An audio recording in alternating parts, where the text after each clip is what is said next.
Welcome back students to another video lecture of class 10th physics electricity. Today we are going to start with Ohm's law and other important topic of this chapter. In previous video we have already covered potential difference and current. Now in today's lecture we are going to introduce one more parameter, that is resistance. अब resistance क्या होता है ये आपको यहाँ पे आज lecture में समझने वाला है, तो वीडियो में बने रहिएगा, कुछ भी स्किप मत कीजिए। अब रेजिस्टेंस को समझने के लिए पहले मुझे ओम्स लॉ का हेल्प लेना पड़ेगा। अब आप बोलोगे सर ये ओम्स लॉ क्या है? ये ओम करके एक साइंटिस्ट का नाम था, उसने एक लॉ बनाया था, उसने करंट इलेक्ट्रिसिटी पे बहुत अच्छे अच्छे एक्सपेरिमेंट किए थे, अच्छे अच्छे मॉडल्स बनाए थे स्टूडेंट्स। तो ओम्स लॉ ने क्या किया, एक लॉ दे दिया। क्या लॉ है वो देखो। सबसे पहले तो आपको इंपॉर्टेंट नोट करना है यहाँ पे ये लाइन, एट कांस्टेंट टेम्परेचर। तो स्टार्ट करेंगे एट कांस्टेंट टेम्परेचर, टेम्परेचर को चेंज नहीं करना है, सेम रखेंगे। The current flowing through circuit, CKT mean circuit, students short form use किया है। The current flowing through circuit is directly proportional to potential difference across its end. समझेंगे, ध्यान से समझेंगे students. At constant temperature the circuit, the current flowing through the circuit is directly proportional to the potential difference across its and. तो ओम भाई ने क्या notice किया कि अगर हमारे कंडक्टर में करंट फ्लो हो रहा है तो करंट क्या रहेगा, डायरेक्टली प्रोपोर्शनल रहेगा किसको, पोटेंशियल डिफरेंस को। तो मान लो करंट मतलब आई सिंबल है, पोटेंशियल डिफरेंस मतलब वी है। तो हम लोग ने क्लास 8 में डायरेक्ट इनवर्स प्रोपोर्शन सीखा है। Directly proportional means what, they both are dependent factors, right. अगर एक बढ़ेगा तो दूसरा भी बढ़ेगा, अगर एक कम होगा तो दूसरा भी कम होगा, राइट। जैसे तुम्हारे क्लास में बहुत सारे स्टूडेंट होते हैं, अगर स्कॉलर बच्चा ये करता है तो उसके पीछे पीछे बाकी के बच्चे भी वही नोट्स वगैरह छापने का काम कर देते हैं, उसका होमवर्क उससे लेके छाप देते हैं। तो अगर पहला वाला जो काम करेगा सेकंड वाला भी वही काम करेगा, पहला वाला काम नहीं करेगा तो सेकंड वाला भी काम नहीं करेगा। या फर्स्ट जो क्वांटिटी है if it increases second quantity will automatically increase, and if first quantity decreases second quantity will also decrease. इसको हम लोग बोलते हैं डायरेक्ट प्रोपोर्शन। अब स्टूडेंट्स जो डायरेक्ट प्रोपोर्शन है यहाँ पे किसका किसका रिलेशन दिया हुआ है, करंट और वोल्टेज, जो हमने ऑलरेडी प्रीवियस लेक्चर में डिफाइन किए थे। करंट क्या था, the rate of flow of charge, and potential difference voltage क्या था, it is the amount of work done created to make one coulomb charge from one point to another, right. It is nothing but the amount of work is done on a charge to move one coulomb charge from one point to another, ये definition था। अब आज के lecture में हम लोग क्या करने वाले हैं, हम लोग ओम्स लॉ में वो बोल रहा है कि जो वोल्टेज है वो करंट पे डिपेंड करेगा। मैं आपको अभी वो प्रूव करके बताऊंगा। तो उसके लिए हमको हमारे कैरेक्टर को बुलाना पड़ेगा, टप्पू भाई को बुलाना पड़ेगा। तो मेरे पास वापस दो बकेट है, bucket number A, bucket number B. Bucket A में इनिशियली हम लोग ने 20 बॉल लिया था, यहाँ पे 0 बॉल लिया था। टप्पू भाई को काम पे लगाया, टप्पू भाई ने क्या किया, दोनों को में इक्वल डिवाइड कर दिया। यहाँ पे 10 बॉल होगी, यहाँ पे 10 बॉल होगी। तो मैंने पोटेंशियल डिफरेंस क्या रखा था, यहाँ पे मैंने क्या रखा था 20 और यहाँ पे 0। तो there is a difference between them, there is a difference in the number of balls. पहले में 20 था, दूसरे में 0 था, तो डिफरेंस कितने का था, 20 बॉलों का डिफरेंस था। तो कहने से यहाँ पे सिर्फ 20 चार्ज जो है यहां से यहां मूव होंगे, या हम लोग बोल सकते हैं 10 चार्ज जो है वो यहां से यहां मूव होंगे। तब वो कितने बॉल लेके जाएगा, 10 बॉल लेके जाएगा, उससे ज्यादा तो लेके नहीं जा सकता, राइट। उससे ज्यादा लेके नहीं जा सकता, पोटेंशियल डिफरेंस इक्वल नहीं होगा तब तक वो लेके जाएगा, बाद में लेके नहीं जाएगा। सो कहने से यहाँ पे सिर्फ 10, सपोज अभी हमारी बॉल्स है वो चार्जेस है, तो that charges are moving from one box to another box. तो हम लोग मैक्सिमम 10 बॉल्स यहाँ पे लेके जा सकते हैं, टप्पू 10 बॉल लेके जा सकता है।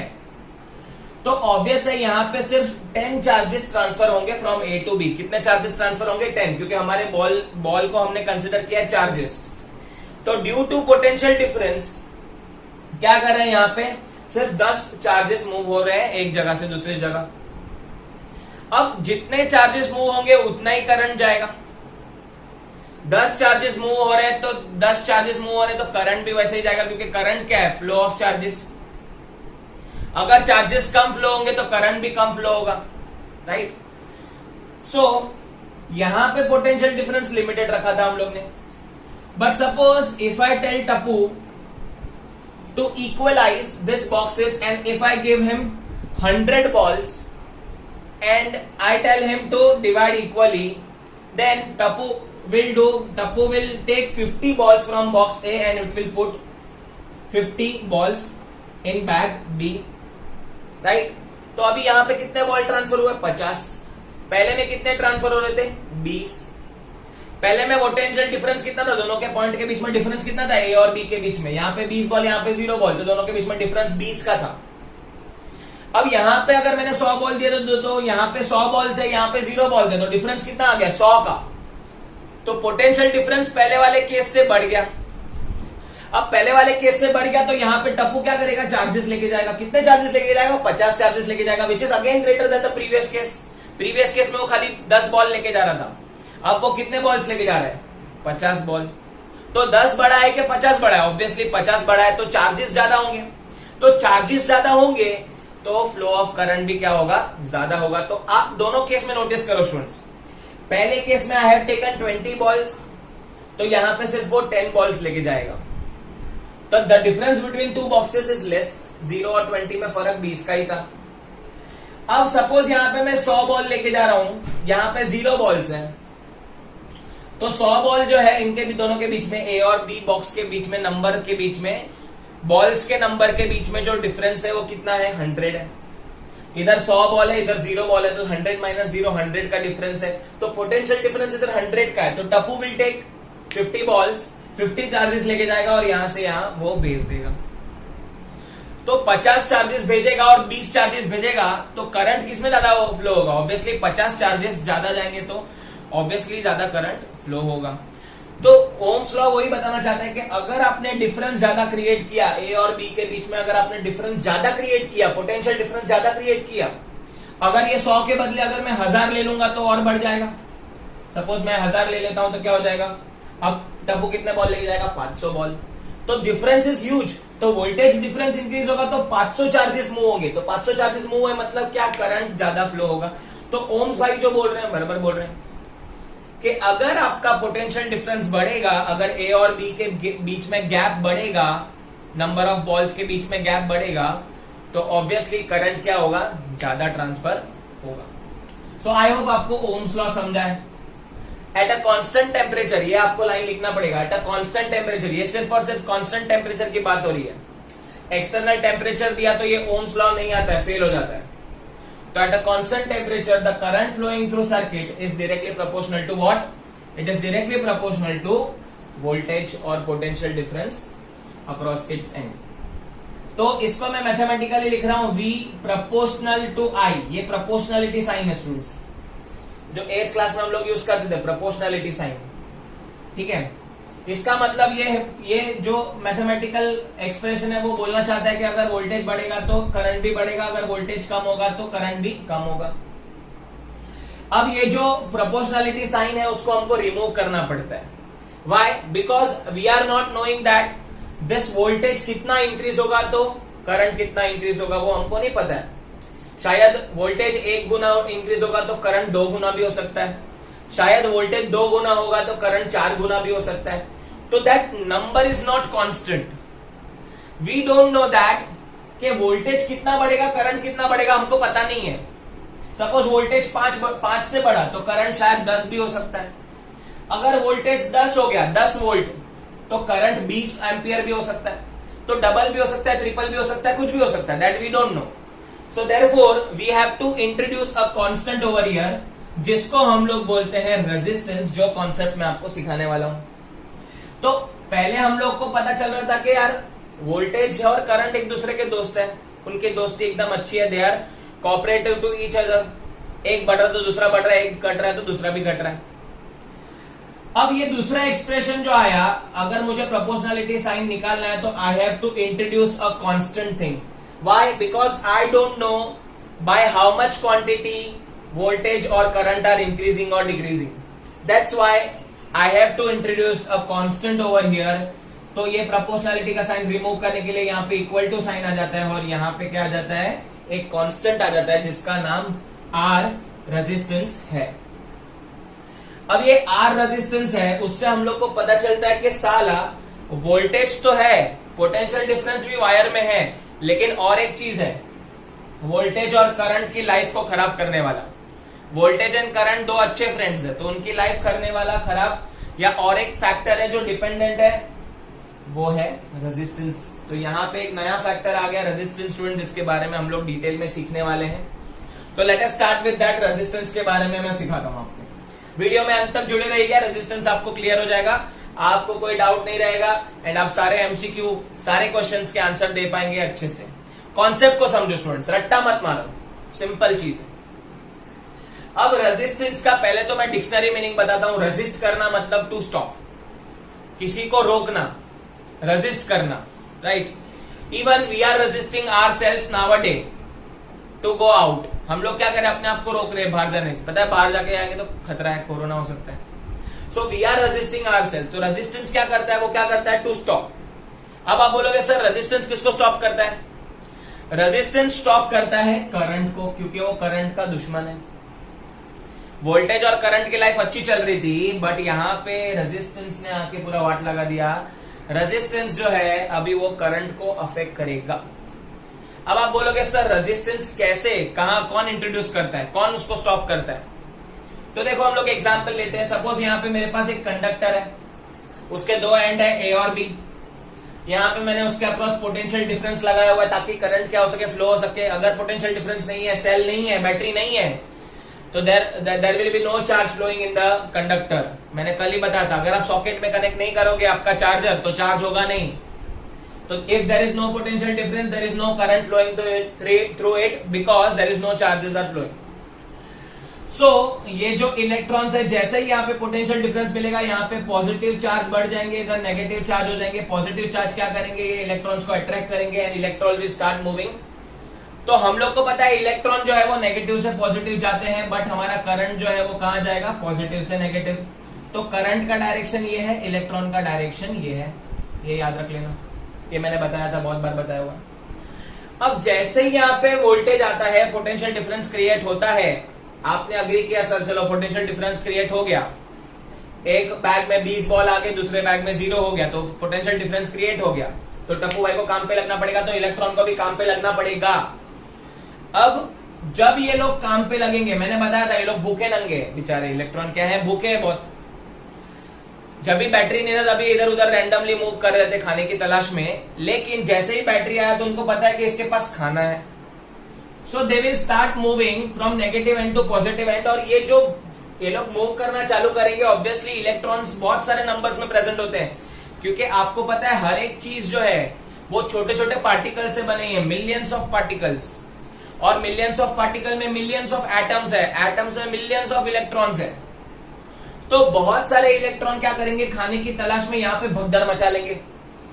जैसे अगर आप देखोगे तो हम लोग क्या करते हैं, संडेज वगैरह में जाएंगे तो ऐसा होटल में लाइन लगा के खड़े रह जाते हैं, सब मारा मारी करने खड़े रह जाते हैं, है ना.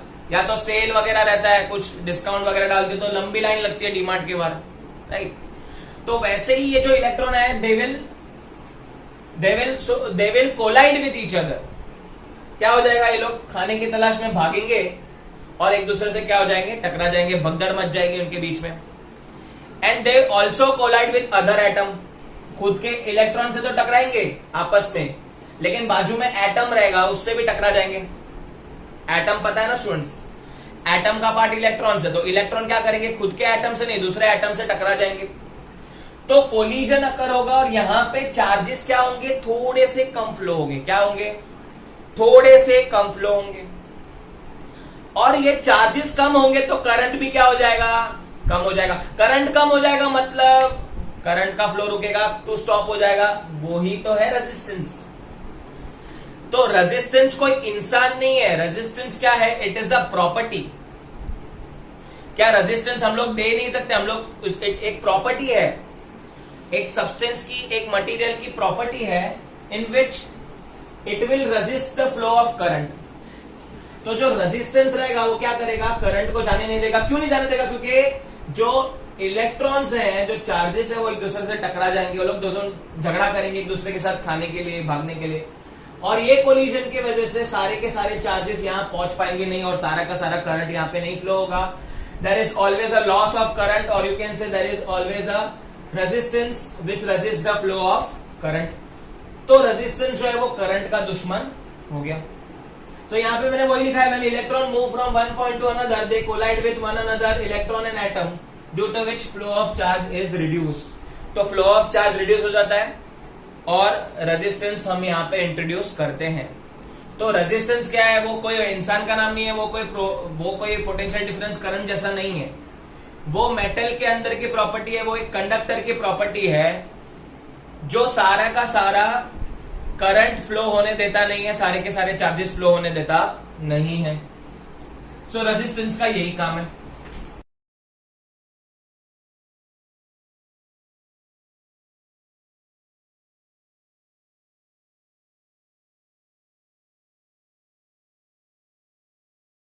उसका हम लोग अल्फाबेट से रिप्रेजेंट करते हैं रेजिस्टेंस को, and this is nothing but symbolic. जब भी हम लोग एक इलेक्ट्रिक सर्किट बनाते हैं तो यहाँ पे देखो रेजिस्टेंस जो है ये लिखते हैं।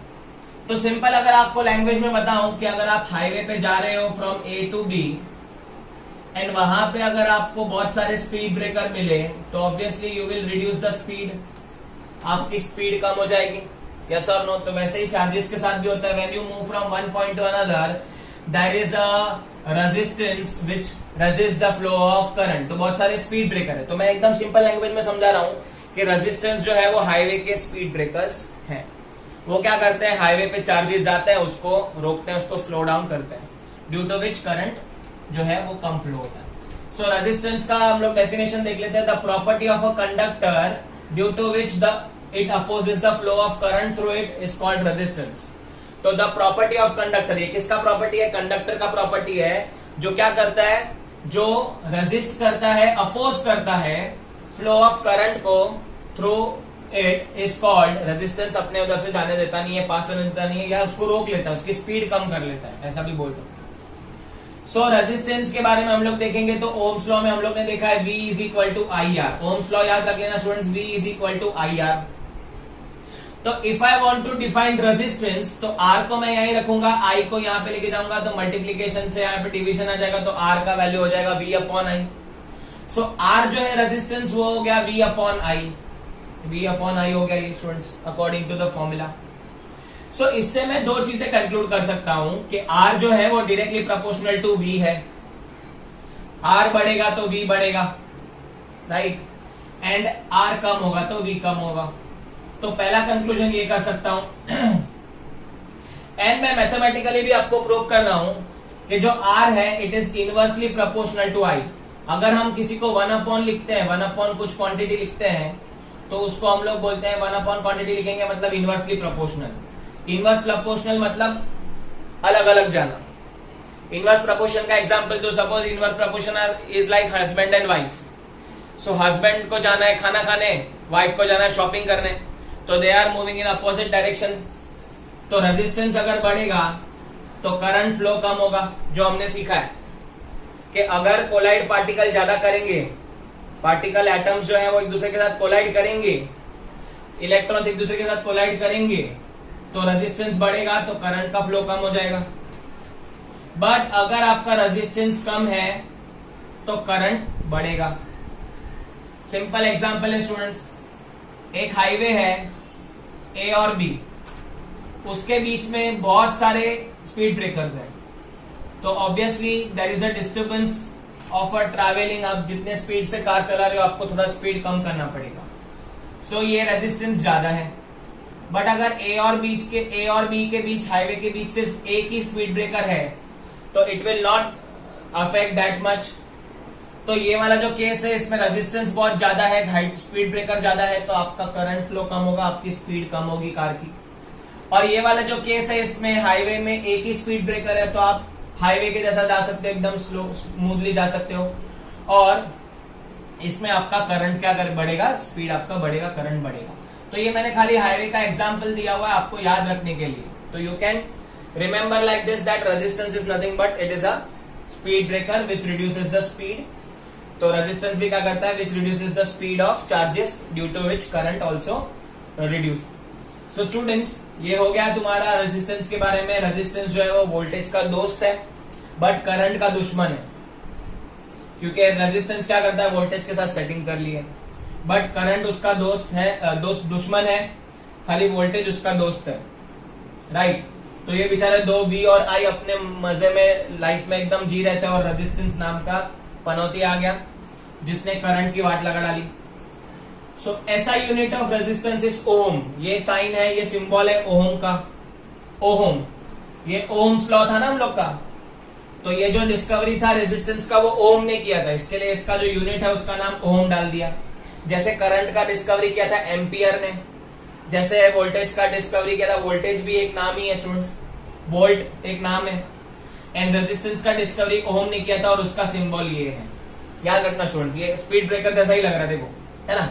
तो मैंने आपको पहले ही बताया था, you remember like that. So resistance is equal to V upon I। अब जैसे हमने 1 एम्पियर डिफाइन किया था, जैसे हमने 1 वोल्ट डिफाइन किया था, let us define 1 ohm. So what we can say, in a conductor, if 1 volt of potential difference is created between two ends and 1 ampere of current is flowing through it, the conductor will produce 1 ohm of resistance। या तो हम ऐसा भी बोल सकते हैं, the conductor will produce 1 ohm of resistance when 1 volt of potential difference is created across its end and 1 ampere of current is flowing through it। Simple. कब बोलेंगे हम 1 ओम रेजिस्टेंस फ्लो हो रहा है, जब 1 volt of potential difference create होगा और 1 ampere current flow होगा तब। तो याद रख लेना ये स्टूडेंट्स, ये 1 ओम का डेफिनेशन है, बहुत इजी है।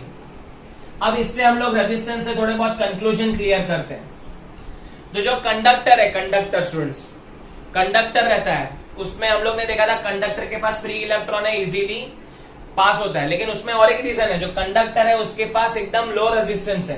रेजिस्टेंस क्या है, एकदम कम है, कोलिजन एकदम कम होगा, पार्टिकल इजीली फ्लो होंगे, इलेक्ट्रॉन इजीली फ्लो होंगे, चार्जेस इजीली फ्लो होंगे, तो करंट भी बढ़ेगा। तो that's why conductors are known as conducting. जो है कंडक्टर क्यों बोलते हैं, because they can conduct the electricity very easily due to the low resistance. इनके इसमें लो रेजिस्टेंस है, मतलब हाईवे में स्पीड ब्रेकर ना के बराबर है। अब जो बात करें इंसुलेटर, तो इंसुलेटर लाइक रबर, इंसुलेटर है वेरी हाई रेजिस्टेंस, इनके पास रेजिस्टेंस बहुत ज्यादा है। स्पीड ब्रेकर ही स्पीड ब्रेकर है, पूरे हाईवे में रोड तो दिख ही नहीं रहा, खाली स्पीड ब्रेकर दिख रहे हैं। तो obviously they will not, you can say it has very high up to infinity, मतलब आप काउंट भी नहीं कर सकते इतना रेजिस्टेंस है। तो ऑब्वियसली रेजिस्टेंस बढ़ेगा, if resistance increases current will decrease. Clear है। तो ये हो गया रेजिस्टेंस का कॉन्सेप्ट। यहाँ पे एक नोट भी मैंने लिखा हुआ है। अब कुछ कुछ एप्लीकेशन के लिए आपको करंट कम चाहिए रहता है और कुछ कुछ एप्लीकेशन के लिए आपको करंट ज्यादा चाहिए रहता है। जैसे मैंने आपको एग्जांपल में बताया था कि अगर आपका मोबाइल चार्ज आप देखोगे, मोबाइल चार्जर देखोगे, it will show 5 ampere 220 volt 5 ampere charges, मतलब वहां पे करंट कितना चाहिए, 5 एम्पियर का। बट अगर आप एसी, टीवी, बड़े बड़े अप्लायंस देखोगे तो वहां पे करंट आपको ज्यादा चाहिए। तो हम लोग को जो करंट है वो वेरिएबल अमाउंट में चाहिए रहता है, कभी किसी में ज्यादा चाहिए रहता है, कभी किसी में कम चाहिए रहता है।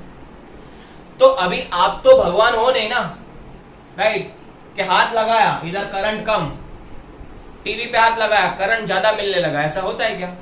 Not possible. सो करंट को हम लोग को वेरिएबल करंट हम लोग को चाहिए रहता है, करंट को कम ज्यादा करना पड़ता है। अभी करंट को कम ज्यादा करेंगे तो हम लोग खुद से तो नहीं कर सकते, उसके लिए मुझे हेल्प लगेगी किसकी, रेजिस्टेंस की, क्योंकि रेजिस्टेंस ही ऐसा एक बंदा है जो मुझे करंट ज्यादा और कम दे सकता है। तो अगर मैं रेजिस्टेंस को कम ज्यादा करूं तो ऑब्वियसली करंट भी चेंज होगा। अब आप बोलोगे रेजिस्टेंस को कैसे कम ज्यादा कर सकते हो, मटेरियल चेंज होता है ना स्टूडेंट्स।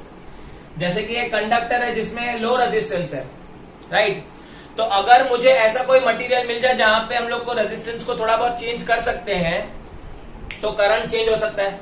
तो if you want variable current, different current for running different appliances, we need different resistance. तो ये रेजिस्टेंस को हम लोग कम ज्यादा कर सकते हैं, जिसको हम लोग बोलते हैं वेरिएबल रेजिस्टेंस। वेरिएबल मतलब आप इजीली उसको चेंज कर सकते हो। अगर रेजिस्टेंस कम है तो आप बढ़ा सकते हो, और अगर आपको रेजिस्टेंस बड़ा करंट ज्यादा चाहिए तो रेजिस्टेंस को कम कर दो। तो ये जो रेजिस्टेंस को कम ज्यादा कर सकते हैं वो डिवाइस का नाम है रियोस्टेट।